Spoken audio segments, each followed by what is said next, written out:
wherever you're from and watching this video. First off, I want to say, so I'm sorry if I sound nasal, and me sounding nasal makes me sound retarded, but I'm not retarded. But anyhow, I want to talk about how I lost my HO501s drone. This past couple of weeks, I've been busy with work and busy spending time with my girlfriend, and I did not have time to go into my regular hobbies like flying drones or playing video games or hanging out with the fellas. I could not partake in any manly hobby the past couple of weeks. So I had a window of opportunity which gave me the freedom to go and fly my drone. And yeah, I couldn't go to the gym either. That's one of my other hobbies. But anyway, I head out to Randall's Island, and I want to give my drone a swirl for a bit.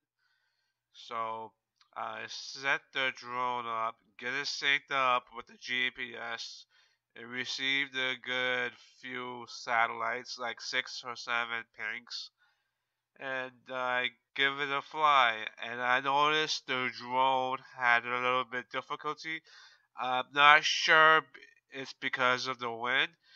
That day, wind speeds average about 15 to 20 miles per hour, and the H501s can handle those type of wind speeds because I flown my drone in those wind speeds and it flew fine.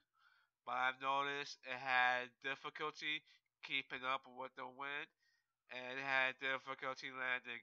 So I decided to bring the drone down, turn it off, and go home. But in the process of going home, I ran into a woman and she asked me, "Oh wow, is that a drone?" I said, "Yeah." So we had a general discussion about the area where she's in right now, and I pointed her different landmarks like LaGuardia Airport, Rikers Island, the Continental Plant in Astoria, Queens, um, the FDY Academy not too far from my position, the Triborough Bridge, the Hellgate Bridge where Amtrak trains ride over it, and that's about it. But I decided after the conversation, I fly my drone again, and I put it back up in the air for a bit. And when I mean air, I don't mean high. It was about 20 meters high. It had 9 satellites, and I thought that it was gonna hold position. If you see on this map, you see that little black axe to the center left. That's where I was, and you see that Google waypoint. That's where the drone landed. I got it 20, 30 meters high, and by itself, the drone flew about 190 meters to 200 meters in the sky on its own. I had no control over it. I toggled left and right, up and down, nothing. I initiated a return to home, and I noticed the drone just take off to the northeast. I saw it on the FPV, and I also still had visual sight of the drone. The drone went about 380 meters to 400 meters from my position.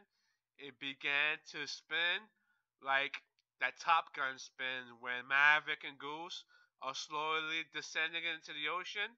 My drone did the same thing.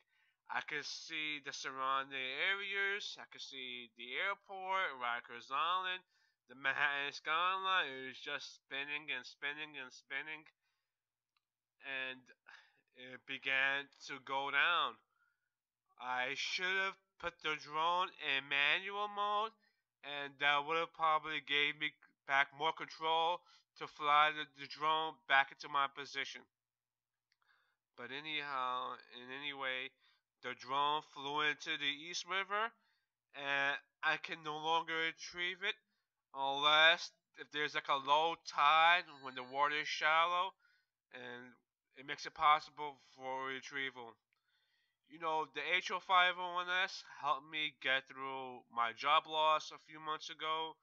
It kept me active, it kept me happy, and it made people come to me who are interested in drones.